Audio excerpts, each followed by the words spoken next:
Ignition sequence start. 6, 5, 4, 3, 2, 1, 0. Liftoff. We have a liftoff.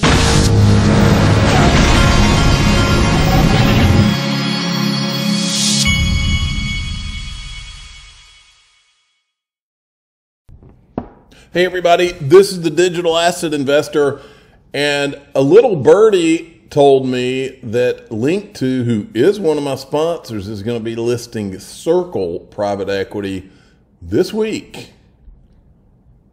That's what the birdie told me. So go check out Link2. The link will be in the top of the description.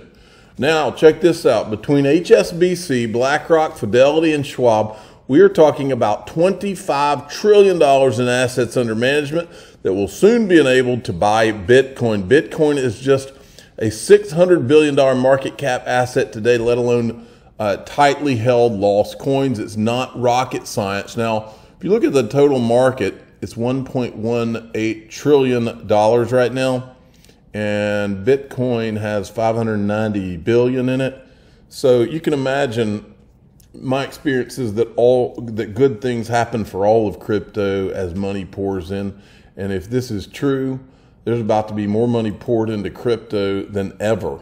Now, Mark Yusko is making some good points here. I want you to listen to this. I'm just not convinced that this matters in a bold-faced way. I mean, it seems to me that crypto and Web3 kind of lost the narrative. This was supposed to be the future of finance and the future of, you know, technology. A lot of people, future of commerce, a lot of people were saying. Now that narrative has moved to AI, and crypto is sort of more in the metaverse bin. Why is that wrong? And does this move and others like it that we're talking about today, does that move crypto and Bitcoin specifically any closer to being in charge of the narrative again? Well, I think the narrative's actually completely wrong. The idea that the digital assets are in the waste bin, seems kind of silly to me. We're talking about a $1.2 trillion asset from zero 14 years ago, $500 billion in Bitcoin alone. Well, but we're not talking kind about of silly to say it's in the waste. We're not talking about NFTs or virtual real estate in the same way anymore. People aren't trying to buy the virtual place next to Snoop Dogg's house. Like, people are concerned about actual commercial real estate right now. Well, no, that's been the whole point all along, right? Blockchain technology is one of the 4 pillars of the digital age, the ABCDs, as we call them. That's AI, blockchain technology, computer chips, and data. Those 4 things are transforming the way we store and exchange value.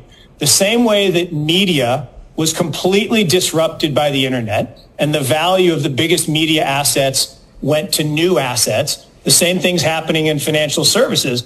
It's a long process. It doesn't happen overnight. It happens over decades.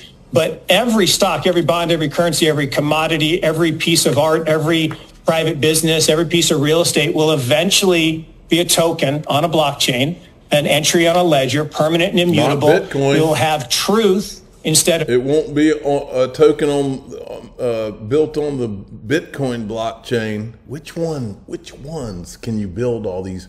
Which ones can you tokenize all these assets on? Trust.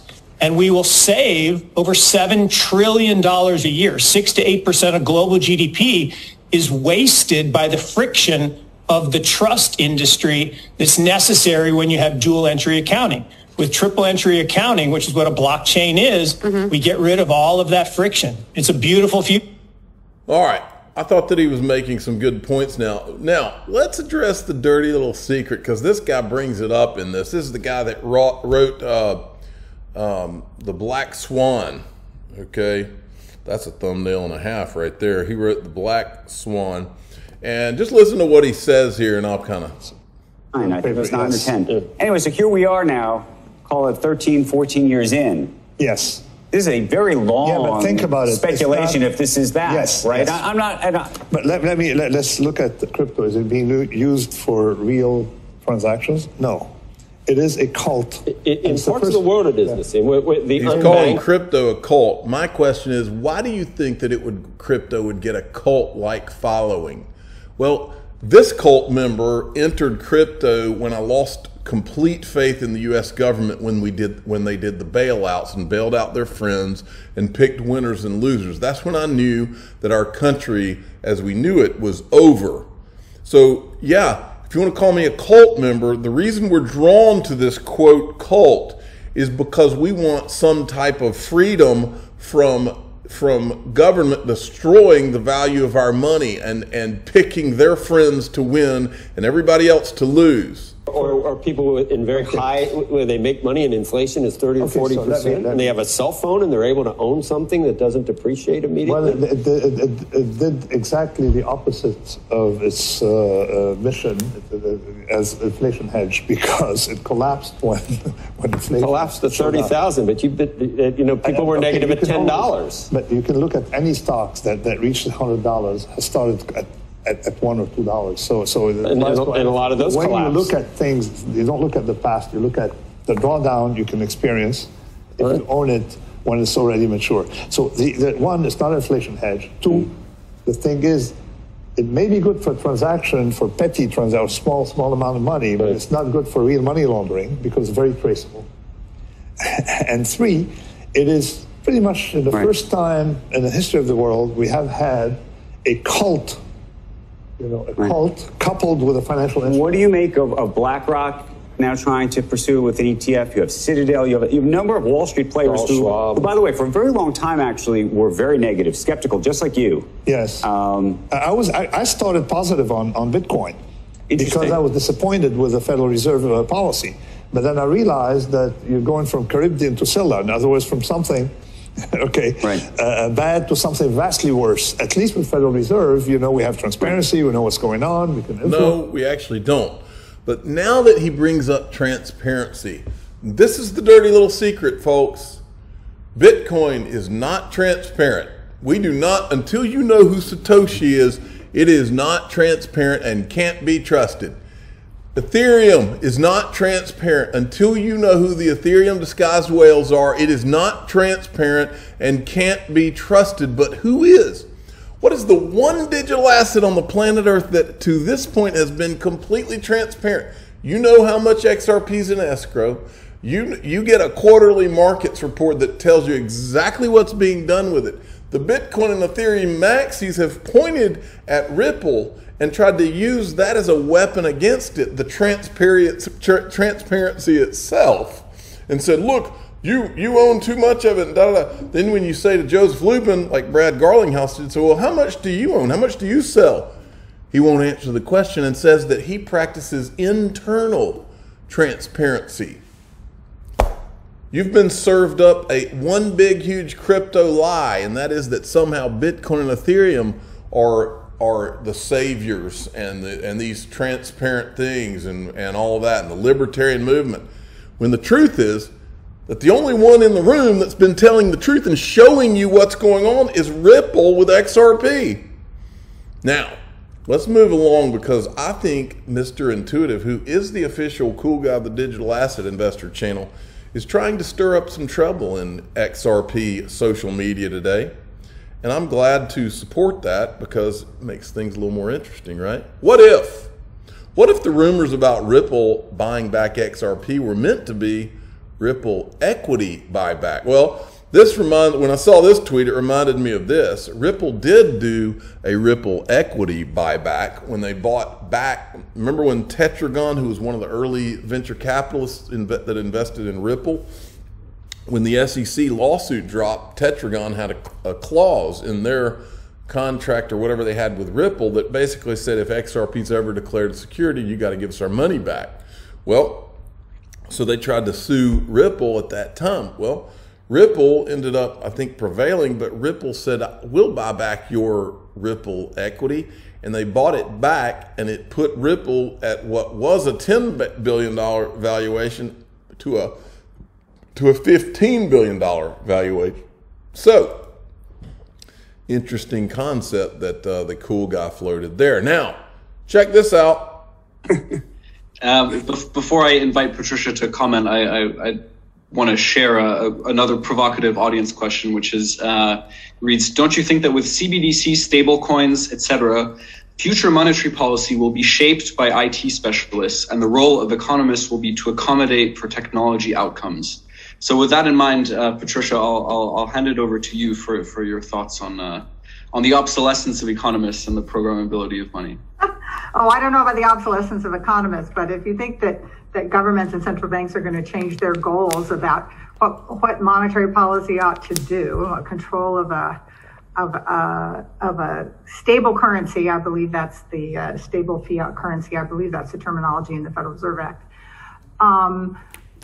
That's not going to change, and that's defined in terms of inflation and output, and that's not defined in terms of the technology behind it.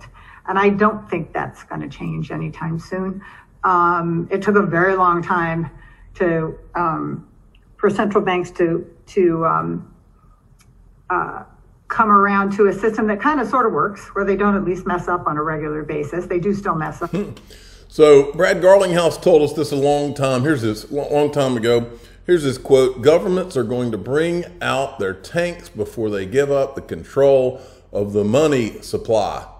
And that's basically what the adults are trying to tell you. Here's some adult talk right here. John Deaton replied to a tweet from Stuart Alderati from back on June 19th, but John Deaton replied today. The criminal statute prohibits you from participating personally and substantially on behalf of the federal government in any particular matter in which you have a financial interest or certain other people have a financial interest. These other persons include your spouse, minor children, general partner, an organization in which you are an officer, trustee, partner, employee, any person or organization. In other words, he's pointing at Hinman here, and down here he goes, hey, SEC Enforcement Director, how about answering Warren Davidson's question now? Did Hinman get SEC ethics approval before giving the speech? It's okay. You can say it out loud now. We all know the answer. Now, and here's Mr. Intuitive, who is the official cool guy, stirring up even more trouble. He says, never forget Steve Wynn. I think this is a different Steve Wynn than the Steve Wynn that owns the Wynn Casino. This is a guy who was on the Vegas MIT blackjack.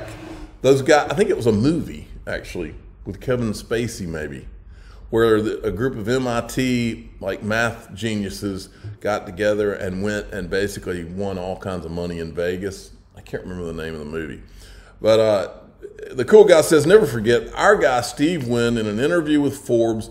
He said the digital asset XRP is designed to have a value of $10,000 per coin. And here, this is the article where he said this back July 2020. And you can't cover this without showing the infamous article by Mark Phillips, who is a real nice guy. I met him when I was in Washington, D.C. He wrote the infamous article, XRP was designed for $10,000. The evidence is in its design. Great article if you've never read it. And finally, I wanted to remind everybody, look who is coming out tomorrow on Laura Shin's show. I'm not going to play this clip because it's got music over it and it might be a copyright thing, but you can tell that there were fireworks going off. There's going to be some good clips out of that, I'm sure. This is the Prometheum CEO, if you remember. I'm the digital asset investor. I'm not an investment advisor. This is for entertainment purposes only. Please subscribe, hit the like button, and tell your friends and family that link to my sponsor is going to have Circle Private Equity. And if you're like me, you believe that Circle's USDC is probably going to be like the digital dollar here in the United States. Probably is not going to be a bad investment. I might look at, depending on the price, I might look into buying some myself. Thanks for listening.